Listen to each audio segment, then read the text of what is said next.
Hey guys, Brian and Aaron here from 5 to Go, and it's just us. Just us. We love it. It's quiet. It is. It's so quiet. We don't have to keep stopping. Brian won't have to edit everything. Well, Just me. so it's date night. Date night. It's Tuesday. It's almost every Tuesday. Almost. We are using date night to head up the road and check out yet another Class C. used Class C. This one has a really nice price tag. It does. It's a little bit older. It is. It's a 98 Winnebago Mini Winnie.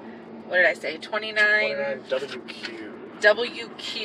Yeah. Yes. We actually were able to find, I don't know if it's because it's Winnebago, but we were able to find a spec sheet. Well, there's a whole brochure that I pulled up that had all the specs. It has all the different configurations of layouts that you could have gotten, which is kind of helpful for remodeling, because you can kind of, It's got the dimensions and what they were thinking you could do for different things. So yep. So the pictures on this one look pretty good. It is a little high mileage. yeah. But it is an E series with the V10, and so that can definitely tow this car. Yep.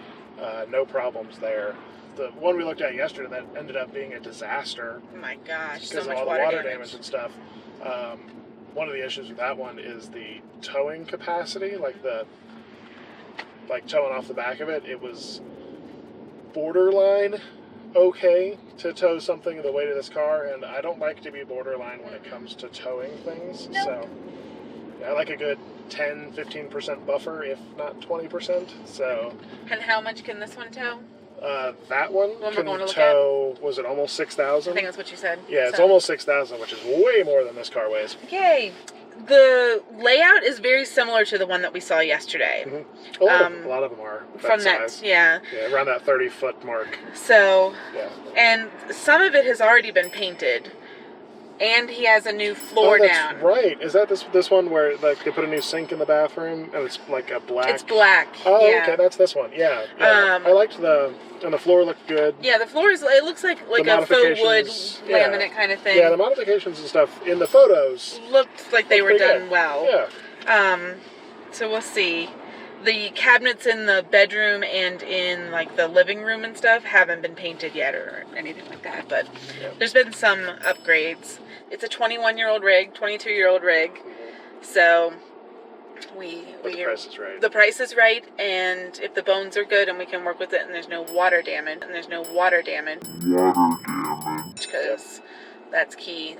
We really are looking for one, and we've gone back and forth about this. Do we make a bigger investment and then keep it for longer and maybe full time in it when we get back on the road? Then we go back and forth with, do we buy one that's like really low on our budget, put a lot of work into it, and kind of bring you guys along on how we're going to renovate and do things still on a budget, because we're not going to buy something cheap and then dump a whole ton of money into it. Yeah, no. That would be silly. Yeah. But we want, so that's kind of what we've been going back and forth on, and I think we are now leaning more towards, let's find good bones, stuff we can work with, none of the crazy big red flags. Something that needs a little bit of love. A little bit of love. But is a good place to start. No water damage, good drivetrain, no serious outside issues. Right. Flooring, cabinets, we're not outside seats. people. None of that stuff really bothers us that much. We can replace all of that stuff. And the way I'm looking at it is, if we find we're looking for like a project RV. We'll use it to travel part-time. Like, there's a lot of stuff within, half a day's drive of here. Like, half of the national parks in this country are like out here in the West. Our long weekend drivable. Yeah, so there's a lot of stuff we want to go out and see and do out around here. So I figure if we get an older rig, update it, make it nice, do whatever, then when we go to sell it in a year or two, It'll be really easy. It'll be really easy to sell. We'll probably get, what we paid for it. Not a big deal. My issue with going with a smaller, more expensive one is that I don't think we'll be able to recoup the money that we spend on it when it's just sitting in our driveway and we're making payments on it. So And I want it to be smaller so we can go, like if we go up to Yellowstone, we can stay in the park. Yep. Or also, like even up in Rocky Mountain National Park where we were this past weekend, there were some amazing campgrounds up there with, 30, 35-foot limits. True.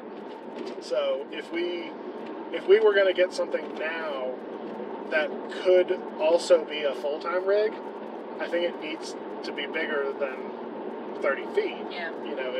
That's just not enough room for 5 people and a dog, and the stuff we need. Even though we know how to reduce all of that stuff, it still is just not a lot of space. We're looking for something older. We're looking for a project. We're looking for something for part-time travel, and yeah, it's become quite a search. Like one of the comments on our video today was like, I don't think these people are actually going to buy a rig. They're just driving around trying to find the crappiest Class C's they can. It's not what we're doing. We are actually going to get one. We are. And we're going to use it, but with the price range that we're looking at, Right. You gotta hunt, Right. It's, we didn't take you guys on all the RVs we went into when we were looking for the travel trailer. I mean, oh my Lord. We had to have gone in 200 and of we them. were looking at brand new ones. Right. So that wasn't even...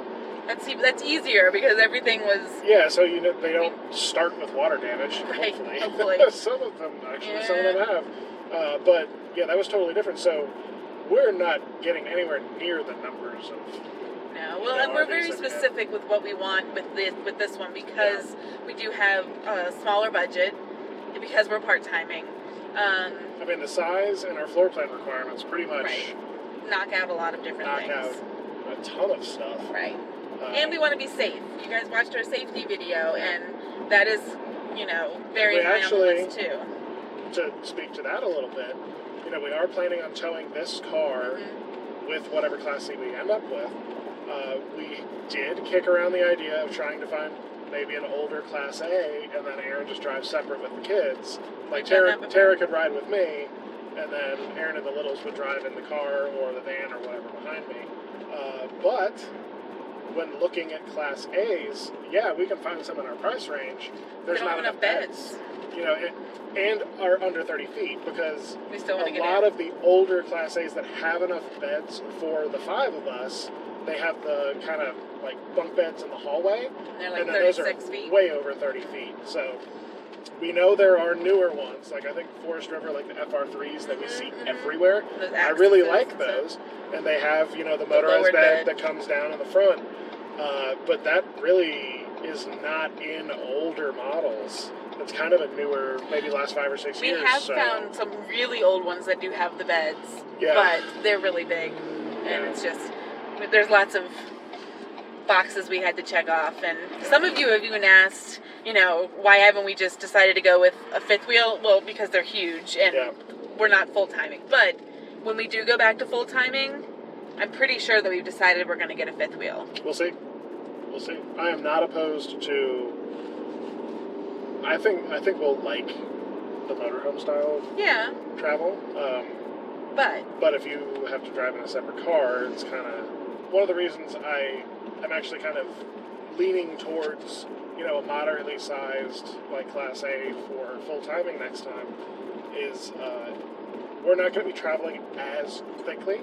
Like, we averaged, over those 20 months, we averaged a moving day every 3 days. Mm-hmm. That's a lot. We traveled like 18, we towed 18,000 miles and probably drove double that again unhitched. But I think this time, if we go out in a motorhome, like, we really liked being in Florida for the winter. Oh my gosh, you should definitely try that. And that's almost half the year. Like, we could get down there a little earlier. We could. And we could stay a little later. Yeah. But, maybe. It's hot.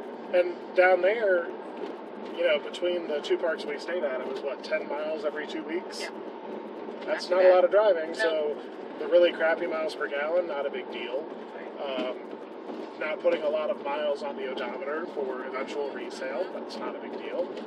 So if we do like winter in Florida, and then summers in the Pacific Northwest. Yeah, go up to the Pacific Northwest for a couple months. Like if we do longer stints in the same place, single places, then I think the motorhome also from the safety perspective, that's a lot less time on the highway.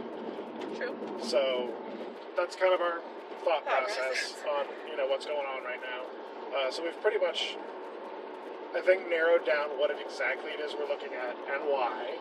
Mm-hmm. So let's go ahead and check out this rig. We've got about 20 minutes of driving here, but for you it'll be about 2 seconds. So obviously this is not an RV. We are not going to be showing this RV. As soon as we drove up and saw it from the outside, we knew that it wasn't going to be the RV for us. Nope. The guy was super nice. He put a lot of work into the RV, fixing a lot of water damage from the previous owner. Yeah, but we're not gonna do that.